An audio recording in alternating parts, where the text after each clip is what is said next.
میں نے اپنی کتاب پیغام مصطفیٰ میں اس کی پوری تفصیل لکھی ہے۔ سانپوں کی عمریں بڑی ہوتی ہیں اور جنوں کی عمریں بھی بڑی ہوتی ہیں۔ سرکار کے پاس ایک جن آیا تھا، ہاتھ میں عصا لیے ہوئے، تو اس نے کہا کہ میں نے وہ وقت بھی دیکھا جب قابیل و حابیل کی آپس میں لڑائی تھی، قابیل نے حابیل کو شہید کیا تھا، اس لیے ہاتھ میں عصا ہے، میری عمر بڑی ہو گئی ہے۔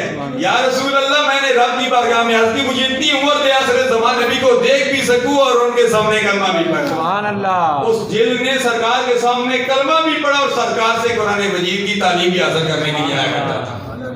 جنوں کی عمریں بھی بڑی ہوا کرتی ہیں، تو سانپ نے عرض کی یا رسول اللہ، یا اللہ مجھے اتنی عمر دے دے تاکہ تیرا پیارا حبیب آئے۔ سلیمان علیہ السلام وہاں سے گزر رہے تھے، فرمایا کہ غار سور اس پہاڑ سے گزر رہے تھے، لشکر گزر رہا تھا، فرمایا سنبھل کے جانا، یہ وہ جگہ ہے جہاں آخر زمان نبی صلی اللہ علیہ وسلم کی جگہ گئی ہو۔ سبحان اللہ۔ سانپ نے سنا یا اللہ مجھے اتنی عمر دے دے اس پیارے حبیب کی میں زیارت کر سکوں۔